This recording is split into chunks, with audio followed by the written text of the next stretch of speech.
مکمل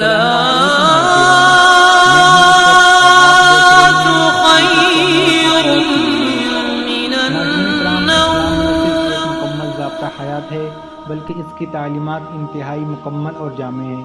بات چاہے پیدائش کی ہو یا موت کی، یہ زندگی کے ہر پہلو میں ہماری رہنمائی کرتا ہے۔ ناظرین کرام، بچہ پیدا ہوتے ہی کیوں روتا ہے؟ یہ ایک ایسا سوال ہے جو ہر کوئی جاننا چاہتا ہے، پر اس کا سبب کیا ہے یہ سب جانیں گے آپ اس ویڈیو میں۔ ناظرین کرام، اگر بچہ پیدا ہوتے ہی نہ روئے تو سمجھ لو آپ کے لیے بری خبر ہے، کیونکہ وہ مرا ہوا ہے۔ اگر بچہ پیدا ہوتے ہی روئے تو سمجھ لو آپ کے لیے خوشی کی خبر ہے کہ وہ زندہ ہے، کیونکہ ناظرین، بچے کے پھیپھڑوں میں ایمنیوٹک فلوئڈ بھرا ہوتا ہے۔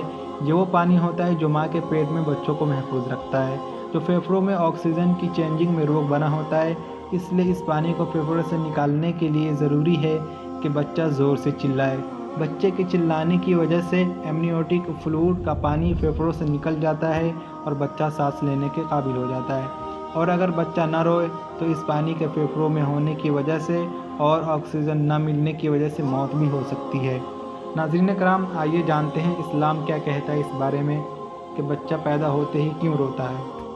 حضرت ابو ہریرہ رضی اللہ تعالی عنہ سے روایت ہے کہ میں نے رسول اللہ صلی اللہ علیہ وسلم سے سنا، آپ صلی اللہ علیہ وسلم نے فرمایا، ہر ایک بنی آدم یعنی آدم کی اولاد جب پیدا ہوتی ہے تو پیدائش کے وقت شیطان اس سے چھوتا ہے اور بچہ شیطان کے چھونے سے زور سے چلاتا ہے، سوائے حضرت مریم اور ان کے بیٹے عیسیٰ علیہ السلام کے۔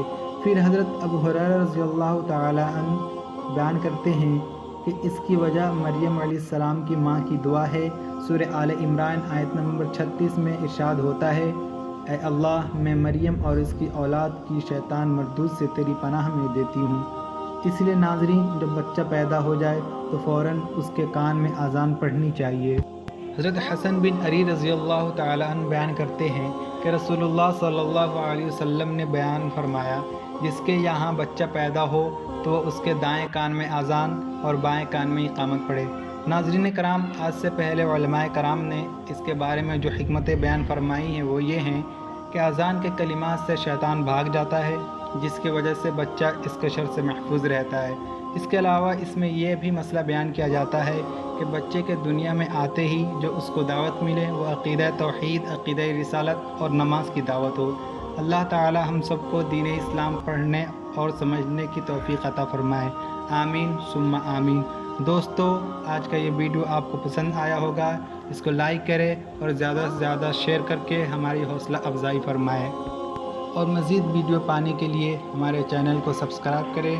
تب تک کے لیے خدا حافظ۔